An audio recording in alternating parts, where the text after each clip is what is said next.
And for today's video, I'm going to do a 1 month postpartum update. I'm going to chat about stuff that's gone on with Daisy. I'm going to talk about stuff that's gone on with me. There's a lot of TMI, but I'm going to share anyway because sharing is caring. And hopefully it's helpful or just funny for some of you. If I miss something out, it's probably been in a vlog, so I don't want to like repeat myself, but I'm going to try and talk about as much as possible. I've written some notes on my phone because bad memory. Wow, that is a lot of notes. Before I start, make sure you're following us on our Instagram. Me and David have our separate Instagram, and then we also have the Our Tiny Tribe Instagram, so I'm going to pop all that on the screen somewhere or in the description. So make sure you're following us on Instagram because we update that all the time. And yeah, PS, I bought this top because I thought it was funny because the X's are on the nipples and it's like X marks the spot, and I was like, haha, that's really funny. Apart from they're not on my nipples because I got saggy boobs from having a baby. So really, X doesn't mark the spot. X marks the spot where they should be, but they're just sadly not. Fun times. Okay, so it's been a month since Daisy's been born, a little bit over a month, but we still don't really have a routine. I'm not sure if that's standard or if people have a routine by now. I watched a few postpartum updates, and by a month they were saying that the baby is in a sleep routine and like they put it to bed at the same time every night and blah blah blah blah. We do not have that. We don't have a routine. She is all over the place. Maybe we should have a routine, but this is our first child and we don't really know like the timeline of when you should be doing things. So we're kind of figuring it out as we go along. She doesn't have a routine yet, although she is starting to go longer between feeds in the nighttime. She feeds a lot in the daytime, and then when it comes to the nighttime, I feed her at around 11, then around 2 or 3, and then around 6. It changes by like maybe an hour each way, but it's kind of around that sort of timeline. But I just wouldn't say that we have a routine, like nothing's really set in stone. She kind of just makes her mind up and does whatever the heck she wants, and I just kind of feed on demand. Don't know if that's right, don't know if that's wrong, but we're just figuring it out as we go along. First time parents don't really know what we're doing. If you've seen the vlogs, you know that last week we had a few nights stay in the hospital because she had a viral infection. They thought it was meningitis, which was terrifying. She had a lumbar puncture, whatever you call it. So that was quite a stressful time. She is so little and so fragile that like, oh god, that was just a traumatic experience. So we're pretty tired and worn out over that whole thing. So for the past week we've just been catching up on sleep, and it's made the past week feel like quite hard, but before that we were like getting the hang of things. But the past week's been pretty tricky just because we were worn out and overwhelmed. But it's also meant that we've stopped having guests over because we didn't want to risk her getting any germs, and we just wanted to make sure she fully recovered. She's come off her antibiotics now. This is gonna sound maybe rude or weird or whatever, maybe it's just us, but I feel like the hardest part of having a newborn baby is just the constant flow of guests. And I know that sounds horrible because they're friends and we absolutely love them to death. When you're so tired, it's just a lot. Like there's a lot of like in, out, and then someone new, in and out, in and out. And I think if we were to have another baby, we might do that whole like visit thing a bit different. Maybe just have everyone around on one day rather than like it took like a good 2 weeks of all of our friends to be able to see Daisy, and it was just a lot and it was kind of overwhelming. I don't know if that's just me. Maybe that's super rude of me to say, but I just found that quite hard. Daisy was born with a ton of hair. She had like a full head of hair. It was so dark. It was just, she had so much hair. But in the past week it started to fall out, which is really funny. She's getting like bald patches here and it's just super thin on the top, which is really funny. She looks like a balding man, and she's started to get a little baby acne. She is so strong. From the day that she was born, she could lift her head. She has such a strong neck. She can just move around, look around. you don't have to hold her neck. We do, because like we don't want her to swing back and hurt herself, but she can just lift her head up and do whatever the heck she wants. So she is really strong. When she had the lumbar puncture, they said that they had to have 2 separate people holding her down because she was just so strong. She was pushing the one person off. At the moment, I think she's going through a growth spurt, so she's been feeding a ton during the day, maybe like every hour. She started to go every 3 hours for a feed, but now she's gone back to every hour, which has been it's not been too bad, but it just feels like she'll stop feeding, I burp her, and then she'll sleep for like half an hour, and then she wants food again. So it's quite like stop start, and it feels quite samey. But I don't think that will last for much longer because she's been doing that for about a week, so I think she'll probably be coming to the end of her growth spurt soon. But because of her growth spurt, she's quite fussy and whingy, and she just wants to be held a lot. So I've been putting her in the baby carrier. She hated it last week. She would not go in it. She just like was screaming. But this week, as soon as I put her in the baby carrier, she's fast asleep on my chest, and it means that I can just like get on with housework and stuff. I think I said this a little bit earlier, but she's got to the stage now as well where if you stand in front of her, she will focus on you and you know that she's looking at you. I don't think we've had any like definite smiles.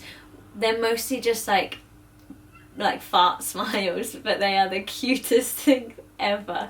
I love when she has a little smile, and I try and trick myself into thinking that she's smiling at me, but she's not. She's just doing a poo. When it comes to nighttime, she either sleeps in her Moses basket or she sleeps in the sleepy head. I know a few people say that they don't like the baby falling to sleep in the sleepy head, but she seems to really like it in there and be comfortable in there, so it's been working for us, and it just makes me feel a bit more comfortable that she's in that and she can't like roll onto her side and blah blah blah. So I really like her being in the sleepy head. We've not left her in her room yet, just because she's so small and just so delicate, and with all of the like craziness that happened last week, I just want her like with me or on me or by my side. So she hasn't been in her room yet. Maybe we should do that soon. But yeah, she's not done that yet. I think that's pretty much everything to update you on with Daisy. So now I'm going to talk about things that happened with me after the birth. I did not realise how much of a beating your body goes through with pregnancy.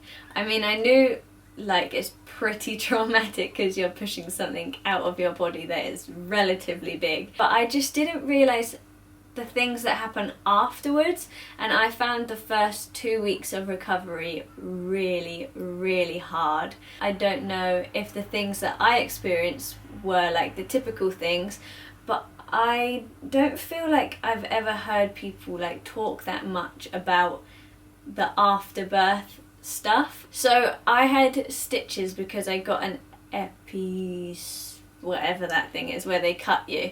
So I had stitches, and they were fine for the first like 5 days, and then my stitches came out prematurely, and then I got infected, and by the 7th day I couldn't sit. Whenever I sat I would cry, and that's not an exaggeration. I just couldn't sit. It was so sore, and it made me really sad. I didn't really get like baby blues or things like that. I know lots of people say on the like 3rd or 4th day is like the teary time, but I didn't really get that.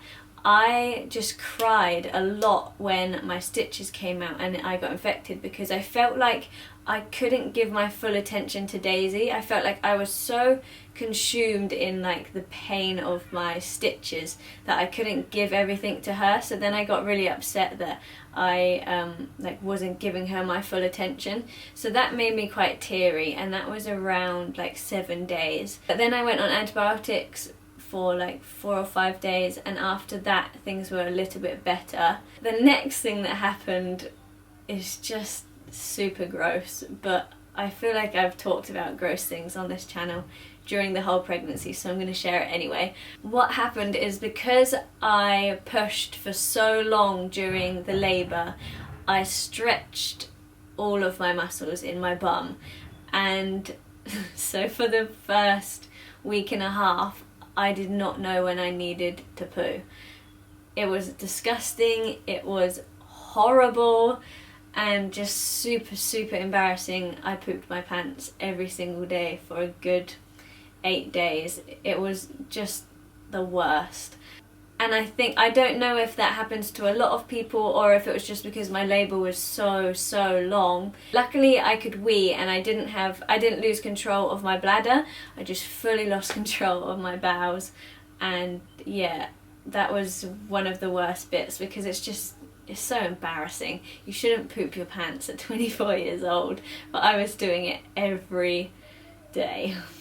Luckily it came back after about a week and a half, so if you've just had a baby and that's happening to you, it does come back, and now you'll be glad to know everything is good.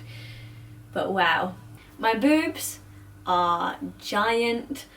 They're just so big. I've never liked my boobs. I've always said that they're too big for like my body because I'm very short and my boobs are very big.